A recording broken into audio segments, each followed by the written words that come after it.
everyone in Colorado should be very concerned about grid reliability. This is actually a matter of life and death.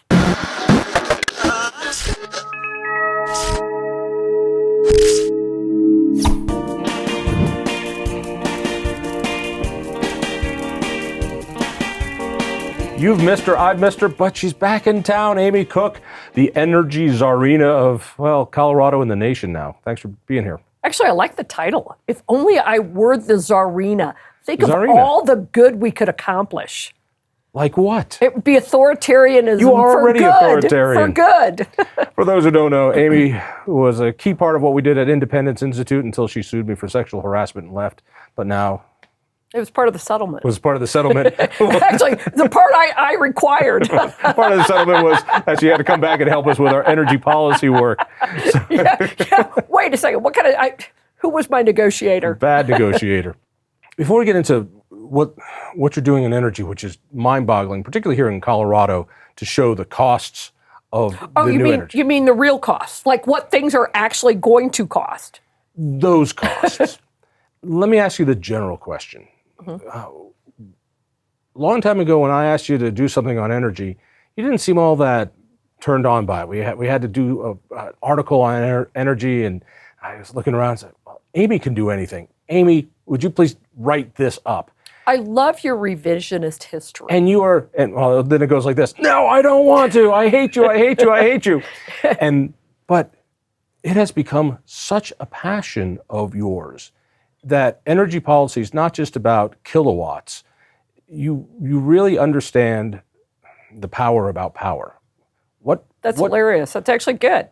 Thank you. I'm a marketer. No, what is it about this area that is so human to you? Energy is a new economic paradigm. It's in everything. So your food prices are more expensive because it costs more to power the factory where something is processed. It costs more to run the farm. It costs more to, build the truck that has to that has to transport the stuff. It is in everything. We as conservatives for a long time ignored energy because we were so enamored with tax rates. Great. Well, except for the fact that the biggest tax hike is the one you likely never voted on. And it is the one you pay every single month. So, and I actually did this math because it's the kind of stuff I do for fun is, and this will go back to 1999 Independence Institute. Commissioned a paper with Wayne Cruz, who I believe was at CEI. CEI, yeah. The cost per kilowatt hour for electricity, 5.9 cents per kilowatt hour, which was probably below the national average, but probably about in line with the rest of the Mountain West. Right.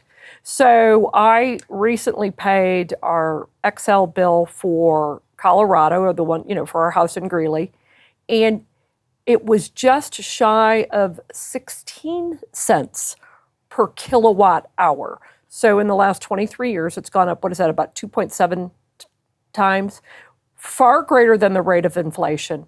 And it's nothing you ever really voted on. What you did vote on, what we in Colorado voted on, were the legislators who we put into, under the Gold Dome, who then passed all of these bills, signed mostly by Democrat governors, that is now making our power almost 3 times more expensive. It is the new economic paradigm. It's a way to keep poor people poor, because now they're working just to keep their homes heated. But let me push back. No, that can't be, because since you looked at that back in 19... That was 1999, and I wasn't even here yet, but I have the documents.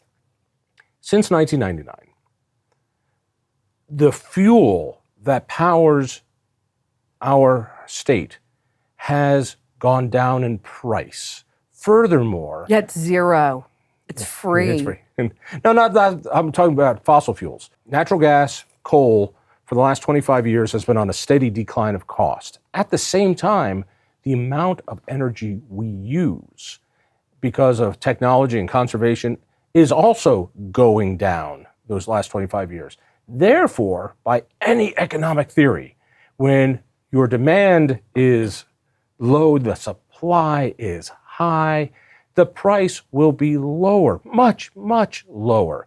So you must have misread your Excel bill, because if the inputs for energy are at an all-time low and demand is at an all-time low, prices have to be at an all-time low. It's the beauty of socialism, isn't it? Because you know what? Actually, while per capita energy use might be less, we actually are using more electricity because the population has increased.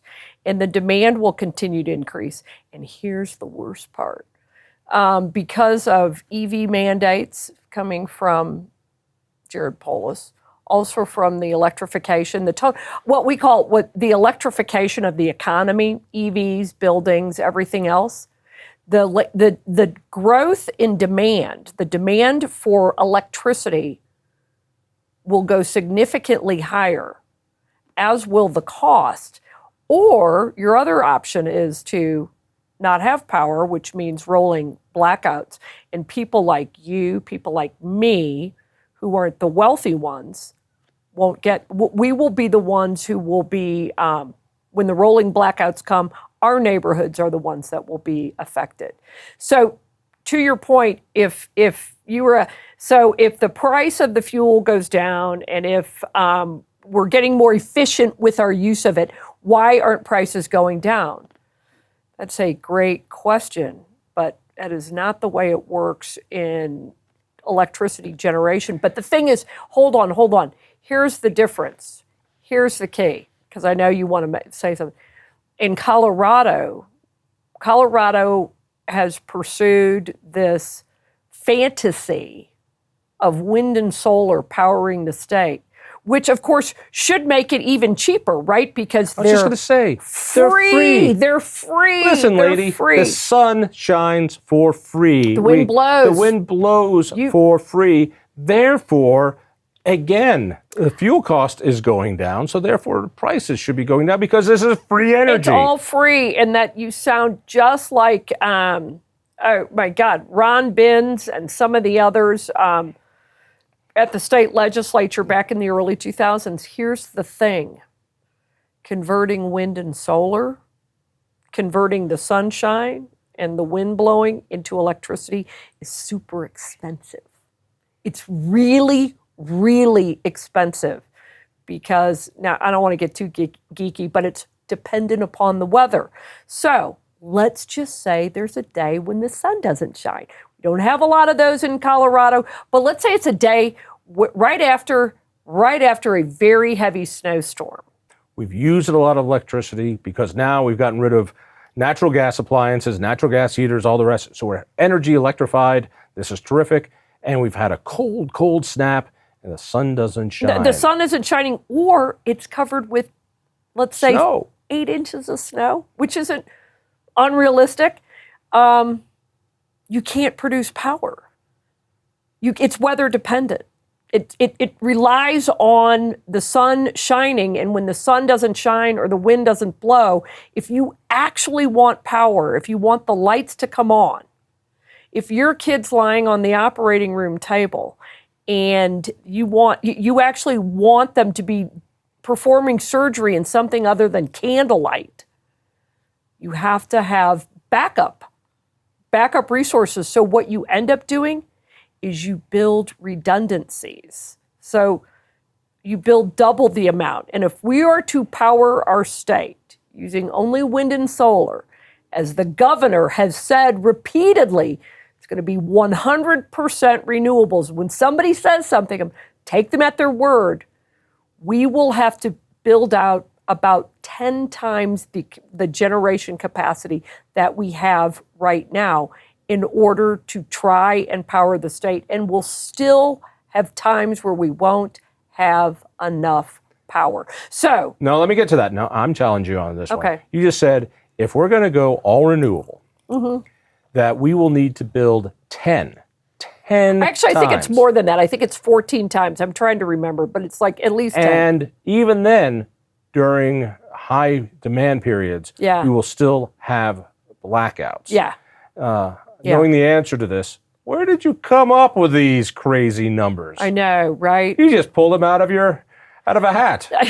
See what I did there? Huh? I can tell that this actually goes on a PBS station or something.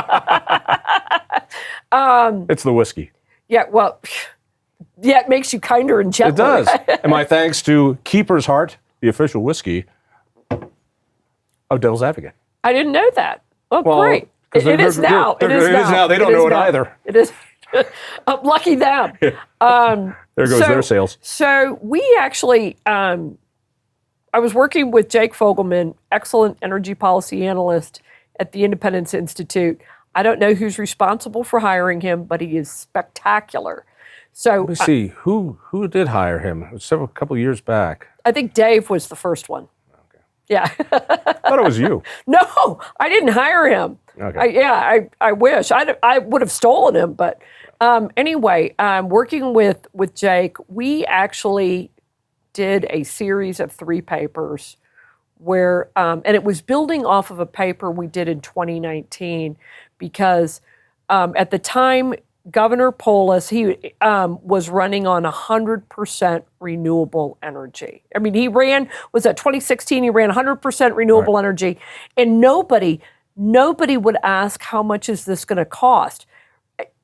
They wouldn't, can we do it? They didn't ask how much it would cost, and I kept tweeting, and we kept saying, how much is this going to cost? No one would ask, so we said, okay, well, if no one's going to ask, we're going to try and figure it out because the governor wouldn't give us any figures. So we figured it out, and we worked with the Center of the American Experiment in Minnesota, who has 2 energy policy analysts. One has a master's degree has a graduate degree in economics and does economic energy modeling.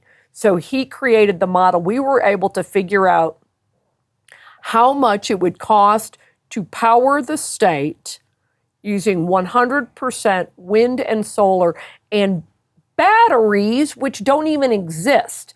But he was going to do, batteries were going to be a part of it. So we figured the cost, plus we figured the land use, both of which at the time I thought, this was in 2019 when we did this, I thought, I can't publicize this. So let me see if I got this right. You came up with results. Yeah. And the results were so outlandish. I thought it was a lie. You could not, with a straight face, publish these numbers. And we did, but we didn't make a big deal because it seemed so wild. It seemed something like in the stratosphere. It was like this is crazy. And what happened? So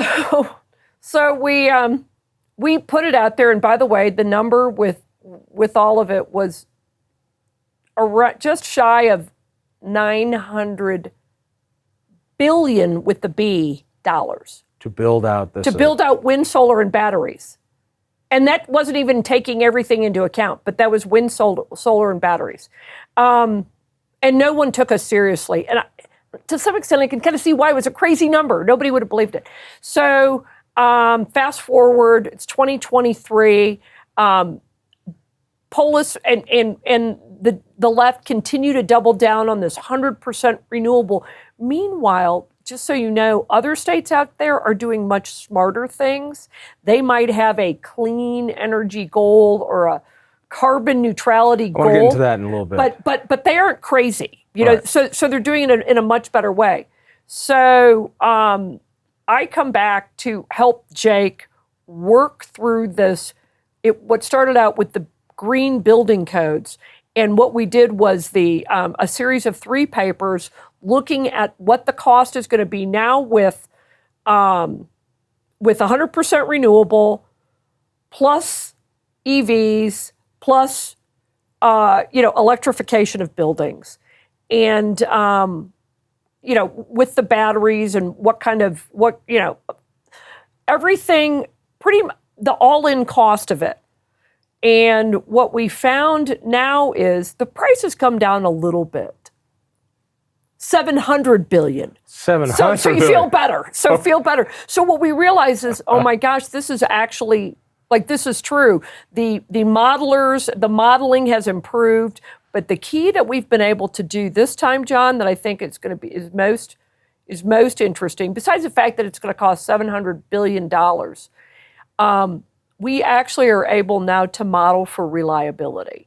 So if you put a price on reliability, like for instance, you think it's important that Your heat works all the time? Right, or that when it's 2 below zero that you have power in your house. We've been able to model that, and even if you were to do everything perfectly, our prediction is we will have somewhere around 35, 36, maybe upwards of 40 hours where we will not be able to, and this is based on years, in various years. I mean, we could have, depending on the weather, a work week without power. Yes. Spread across. Right. Let me, while you take a sip of vodka, let me put out this thought, which is the promise of 100% renewable seems like putting the X on the wrong mark, which is we want to do this environmental thing. And so what we want is 100% renewable. Why renewable? Isn't the goal to be environmentally sound? Isn't it to have zero emissions or zero carbon or other things, not necessarily directing what the technology is, because technology changes?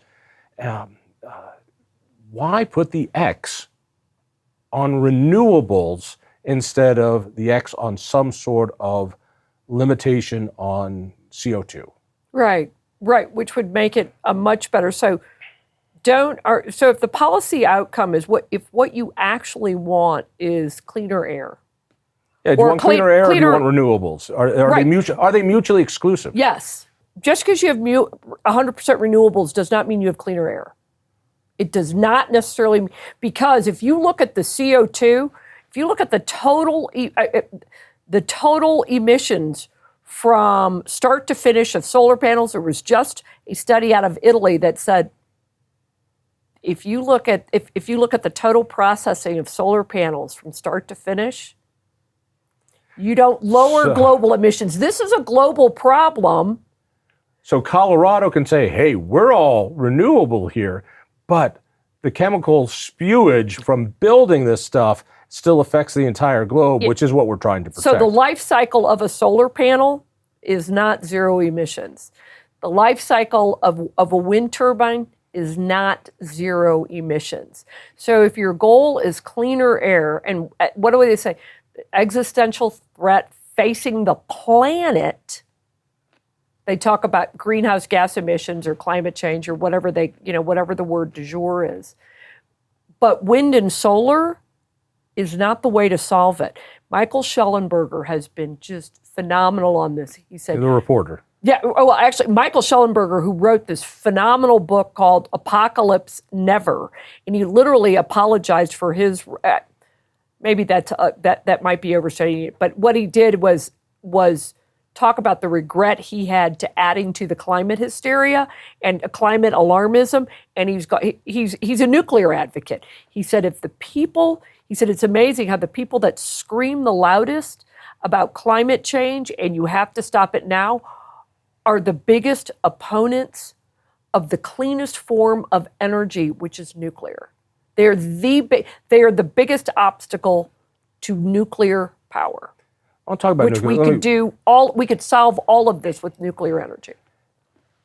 When you put up wind farms and you put up solar farms, you have to have backup generators. You have to buy 2 power plants instead of 1.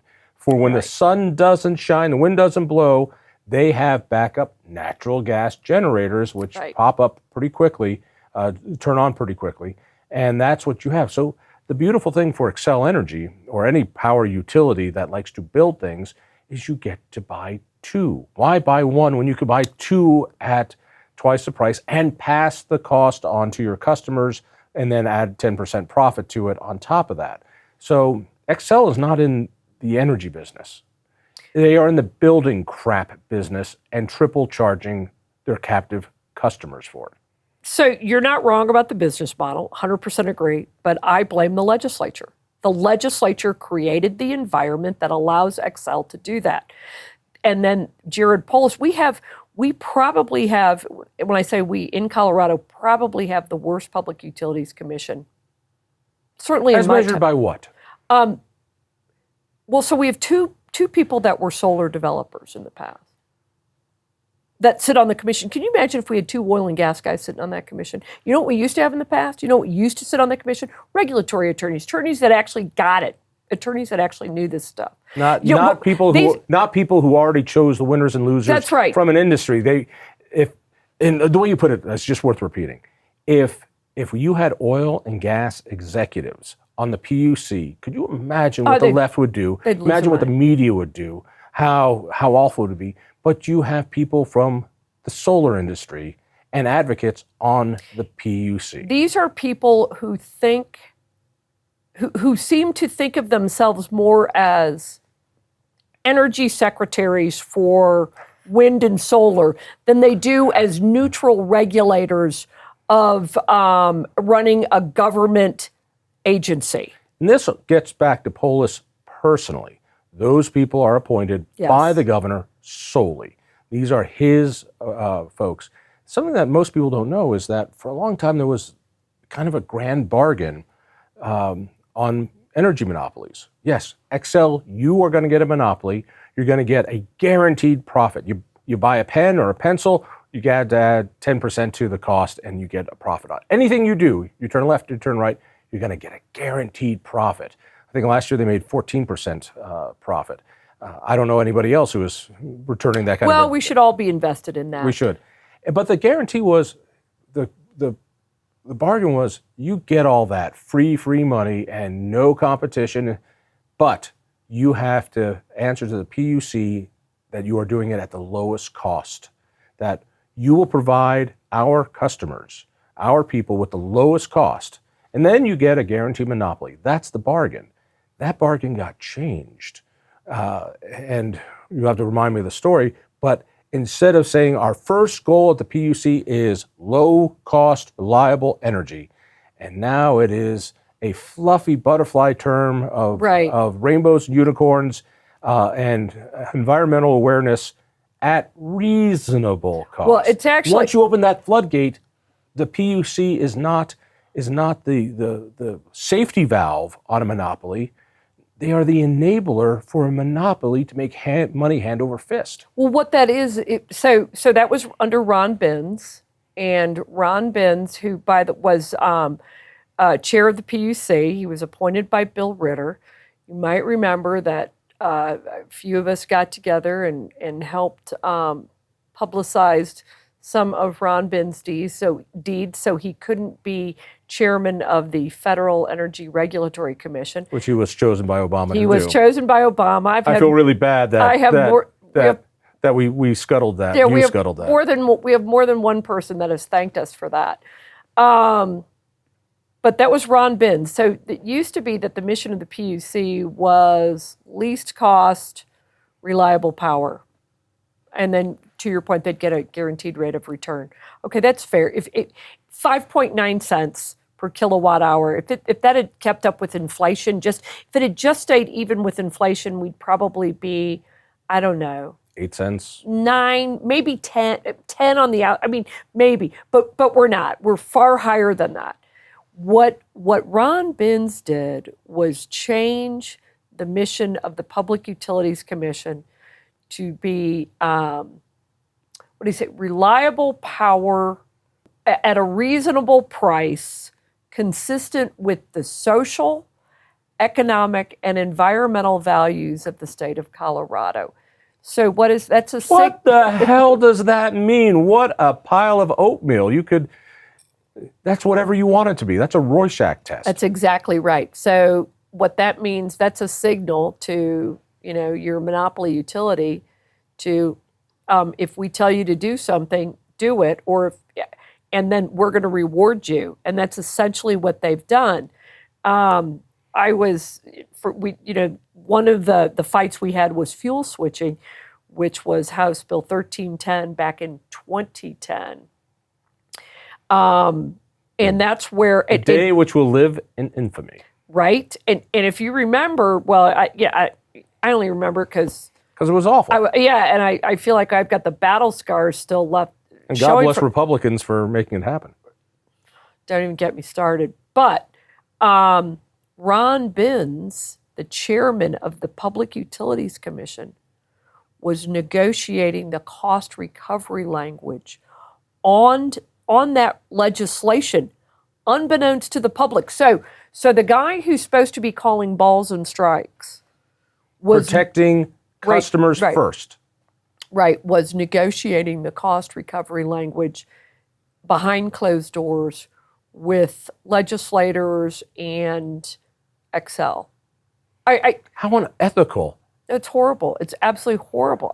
Which gets back to the whole unethical way we do energy in Colorado. I'm going to continue with the fuel switching. So this is the way I put it. We have the Comanche power plants. Tell me what I've got wrong, which is... I'd be happy to. I shouldn't even had to say that. So they're coal. Terrific. And then we upgrade it to the world's most clean coal plant on the planet. Which we paid for.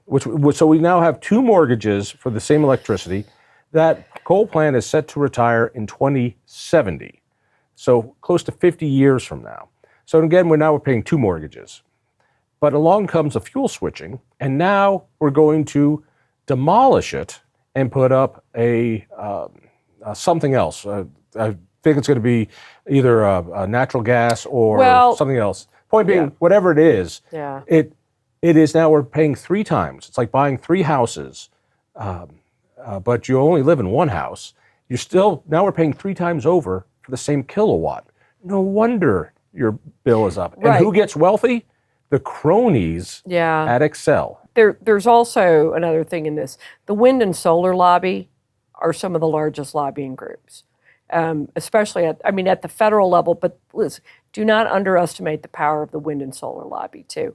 Also, the environmental left lobby, the Sierra Club, the NRDC, the settlement with Comanche, which is why we paid for all of the environmental upgrades on Comanche, was thanks to the Sierra Club, because Sierra Club was part of, and Western Energy Alliance?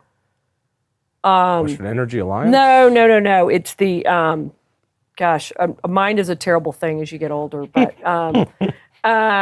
let's put it this way, a cabal of environmental left groups led by the Sierra Club, NRDC, others, sued over Comanche. They got the settlement that included all of those environmental scrubbers. So, and the latest and greatest technology, to your point, to make Comanche some of the most environmentally friendly coal-fired power in the country. It's one of the greatest plants. So, the environmental left celebrated that. Then they come back again. And that wasn't enough. It wasn't enough for us to pay for all of that. Now they want to shut down these assets that we're paying for or have paid for. That are supposed to last for the next 50 years. That we won't get to use, because enter the environmental left and the people under the Gold Dome that are now allowing all of this to happen. Excel's willing to do it because as their asset base goes up, to your point, 10% of 10 billion is a whole lot more than 10% of 5 billion. So they're more than happy to build, but it's the legislature and it is the governor. They're allowing all of this. They're not just allowing, they're encouraging it. And they're, the environmental left, the Sierra Clubs of the world that are suing over this. That's why we're paying for all of this. And it's amazing that while their guaranteed profit goes up, our costs go up, and the shareholders of Excel pay nothing. So there is no reason for Excel not to go with the most lavish, biggest, gold-plated wind farm plans that you could have, because the bigger it is, the more they make. There is no cost to them, unlike a regular business, to try to economize. There's no reason to do it. No, there is no reason. But again, someone's allowing them to do it. It's like if you have a rattlesnake and you don't think it's going to bite you, you're out of your mind. And if you let it out, it's going to. But people honestly want a cleaner environment. You can't blame voters for saying, "Oh, a cleaner environment, save the planet, cost a couple extra pennies." Yes, we'll do that. This is not about a cleaner environment. This is about wind and solar profiteering. If the people at the state capitol, if our state lawmakers here in Colorado actually cared about a cleaner environment, nuclear would be at the top of their list. It's not. Jared Polis says, well, if it made more economic sense. You know what? He obviously hasn't looked at the economics of it because it makes far more sense. Our paper has shown it. First, it showed it in 2019. It shows it again in 2023. And it isn't just our paper. Papers like these are throughout the country. All you'd have to do is look at it. But you know what? They are so in bed with wind and solar profiteering. Now, solar at a small level, rooftop solar, somebody wants to generate their own power, go for it, knock yourselves out. At an industrial scale, it makes absolutely 0 cents, and less than 0 cents. The governor has been using a term he likes a lot for geothermal energy. He talks about the heat beneath our feet. To which I say, you mean coal and natural gas? And he goes, no, geothermal. And that this is how we're going to get to 100% renewable, is he's excited about this still pretty unproven technology of geothermal, which works on some small scale, but not in any industrial scale that I'm aware of. There's a pilot program someplace. Why won't he be right on that, or will he? I think he wants to because geothermal is actually a promising technology. I mean, it really is. The funny thing about it is you actually have to drill a well, and you have to fracture to get the heat out. So it's whoa. Excuse me. Don't say it out loud. No, I want to hear this. The guy who was for fracking bans. Yeah. The guy who was putting the oil and gas industry out because they don't like fracking. In order to make geothermal, you have to drill a well. Yeah, you have to drill. Frack. You have to get the heat out somehow. The heat you have to make it, just as you have to have natural gas, to get oil and shale oil and gas, you have to fracture it to get it to release.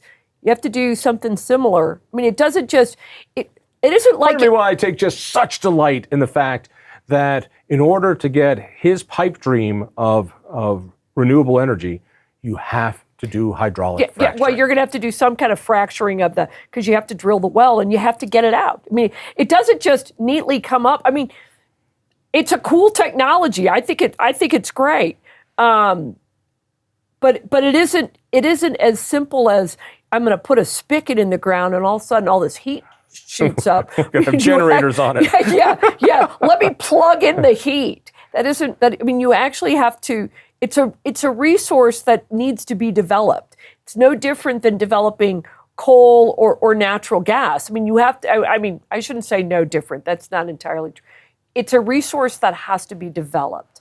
And I think we can do it. I'm one of these people who actually thinks we can develop our resources and do it responsibly because we've proven that we can. Air is cleaner. Water is cleaner. I think President Trump was an absolute champion on it when he said, you don't have to choose between clean water and a thriving economy. You don't have to choose between clean air and keeping your kids warm. We can do all of it, and we proved that we could. This obsession with wind and solar to me is weird because it doesn't work. It works. It works. It creates energy, but it cannot be the reliable source for a baseload energy system. And you need baseload. It's a boutique energy at best. Coal is a baseload because you can store up 90 days worth of coal at the plant. Nuclear is a baseload. Hydroelectric can be a baseload depending on the project. These are oil and gas, natural gas plants. If they're getting the gas, those can handle baseload. So I read a contract or an application This was out of North Carolina, which, by the way, has a whole lot more solar than Colorado does. And I was reading one of the applications, and it said something about, I don't know if it was reliability or efficiency. Oh, it must have been reliability. What is the reliability factor? And the reliability factor of the solar plant is zero.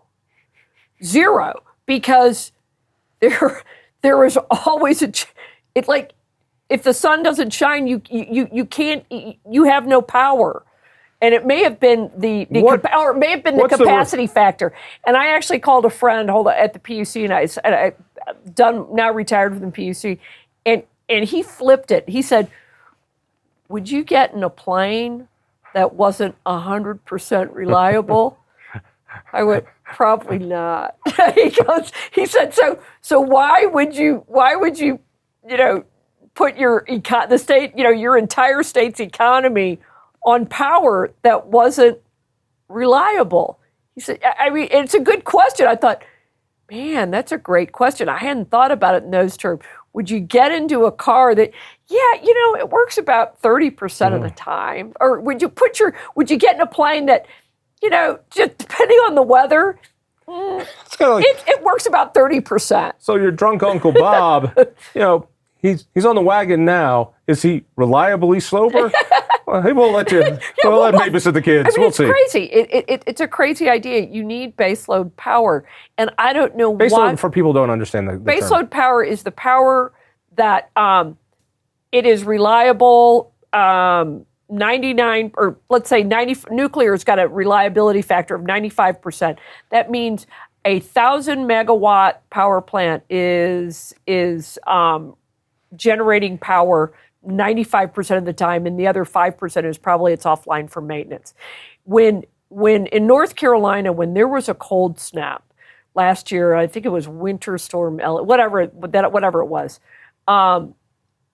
As I mentioned, North Carolina has a lot of solar, but a third of its portfolio is nuclear. And you can actually, people like me, go on to the Energy Information Administration, and we like to watch the power generation in real time, because you can see what's generating and and how much is generating. Nuclear, when it was bitter cold in North Carolina, nuclear, and this is exactly what you want to see, 10,000 megawatts, and it just flatlined like that, which meant during the time it was so bitter cold, nuclear was at 10,000 megawatts producing power every day, every minute of every day during that cold snap. Here's solar. Okay, so about 10 o'clock in the morning, and then it goes up to about 2 o'clock in the afternoon, and then nothing. So it's like this. Like a little heartbeat. Yeah, which is not what you want to see on your power. And so talk to me about... Nuclear is the baseload. Talk to me about the reluctance of nuclear, because I see a coming war inside the environmental movement. What I see are environmentalists who are cultish, and they want gold-plated windmills and nothing else, and they want us all to live in caves again. And then I see other environmentalists who go, I want to cut emissions, and wait a second, I can do arithmetic. So those environmentalists who can do arithmetic are seeing the exact same thing you're seeing, which is we cannot get there from here unless we do something, whether it's hydroelectric or nuclear. We will not be able to do that. And they might be sworn off of coal and natural gas, but they understand there's no way to get to where the cultists want to get without nuclear. Yeah, and I see a split happening in the environmental community. Yeah. Those who can do math and want to get there, and those who I don't know if they really want to get there. I think they believe in what they believe. I think that the divide is among that there is actually the part of the environmental movement that actually cares about people, that actually believes people deserve to have affordable, reliable power, and the split in the environmental movement would be the Paul Ehrlichs of the world. Think of the population bomb. Paul Ehrlich, Amory Lovins, who founded the Rocky Mountain Institute, lives up in, I think it's up in Aspen, in his compound that has solar, where you can maximize solar, and right. So he can afford it. people like Ron Binns. If you notice this, old white guys, really, really old white guys that don't want nuclear power. Paul Ehrlich actually said, and this was in response to the rise of nuclear energy in the early 70s. He was super concerned about it because he actually doesn't really like people, or doesn't seem to. He wrote, giving society cheap electricity is like giving an idiot child a machine gun. In other words, they're going to use it and use it dangerously. They'll do things like, Heat their homes. start a business, start a factory. Yeah, maybe take a vacation, maybe take a road trip, stuff like that. So Paul Ehrlich, they will prosper, they will thrive and prosper. Paul Ehrlich wasn't a huge fan of that, but there are those guys. So there is that divide in the environmental movement. You have the Sierra Club at odds with other groups that are pro-nuclear, that get that nuclear is going to be part of the solution. I'll tell you where I think you see the biggest divide, though. It's with a younger generation. It's younger voters. Younger voters who, one, can't afford, they can't afford to buy a house because, by the way, the energy that all these policies have driven up the price is going into the price of these homes, making them unaffordable. When you say that, just for clarification, when you have to put in electric water heat, electric stoves, electric home heat, it's outrageously expensive, and a lot of the technology doesn't even really exist on any grand scale yet. And also remember, energy is in everything. So we're driving up the price of everything by driving up the price of energy. So they can't afford the new home, right? But they're enamored with new technology.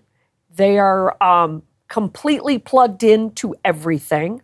So they want their phone to be charged all the time.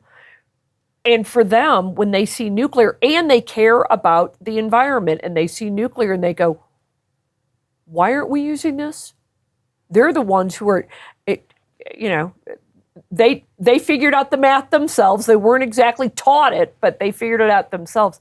I think you'll see even among, say, young, even progressive left, Democrats, you will find them on the side of nuclear.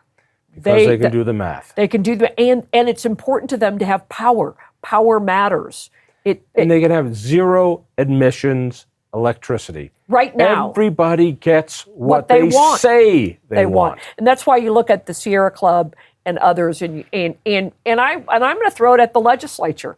I do not think they actually care about emissions. I think they use emissions as a facade to build out wind and solar. And of course, Xcel is going to do it. They've been given the authority to use the bank of the ratepayer to go in and they get to. There is no, when I started in this business of trying to push a more freedom-oriented agenda in Colorado, I always thought that the school unions were the 800-pound gorilla. I've come to realize that maybe it's the energy monopolies and their cronies in the new energy world that are really the 800-pound gorillas. Not only do they have power at the Gold Dome, in every city, in every county, Xcel has people working to make sure that they keep building. Well, I'm no fan of Xcel Energy, but I will say this, having gone into other states, I've seen other utilities that they know they're in the reliability business. And that's important to them, that if the power goes out, their customers are angry, and rightfully so. Or dead. This is actually a matter of life and death. People will die if they don't have power. So they're in that. Let me say this last. There are much better actors in that space. The unfortunate thing is Colorado doesn't have them. Because we enable the bad actors. Well, yeah. Our legislators help them. Our regulators help them. All right, last question. Okay. All right, lady, what the hell do you want? I'm at the end of my whiskey. So, what is it you want in Colorado? What do you want them to pass? What do you want them to veto? What are you looking for? It's not just me wanting them. everyone in Colorado should be very concerned about grid reliability. And if the state does not put nuclear into statute and they don't start including reliable power, reliable sources in Xcel's portfolio mix, like nuclear, the only thing I can tell you, I have 2 generators at home. And they different sources. One is a gasoline powered, and the other one is powered with very large solar panels. So depending on what happens, because you know that the reliability is going down. It reminds me so much of all the science fiction movies.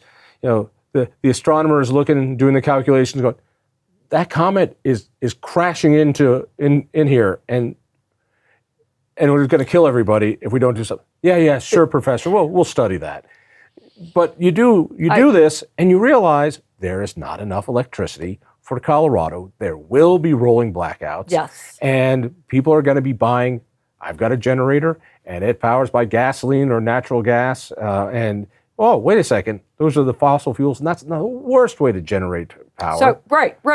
And so I think about Lois Talktrop back from the fuel switching wars. Right. Lois Talktrop, who Democrat, we all love Lois, blue dog Democrat from Adams County, who went on the floor of the Senate during the fuel switching battle and said, I'm going to invest in Snuggies because that's all my constituents are going to be able to afford.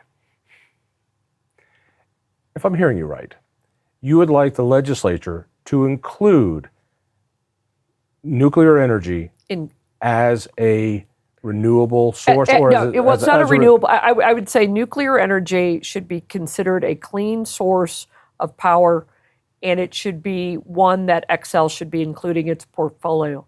If they do not do that, and the state continues on this path to 100% renewables, the infrastructure is going to falter. That. It just will. All you have to do is think about what happened in Texas, where 226 people died, 246 people died. But they say, that was a fault of natural gas. Two things. One is that wind and solar fell off because they're weather dependent. The other thing is, I'm a huge fan of natural gas, but it's an on-time resource, and if you can't get fuel through the pipeline, you have no power. Which is harder to do when it's cold. And for people to understand that, I started saying coal is reliable because you have 90 days supply on site. Right. So if the train tracks blow up, if the supply doesn't work, you have 3 months to fix it. Natural gas is an on-time. If the pipes go down, the electricity goes down. Sun goes down, wind goes down, but good old-fashioned coal and nuclear are on. And I'm going to say this about natural gas. The other issue with natural gas right now, and I don't think so much in Colorado, but in other states, and it will become a factor, well, in Colorado, it'll depend, is that we don't have the pipeline infrastructure to deliver enough natural gas.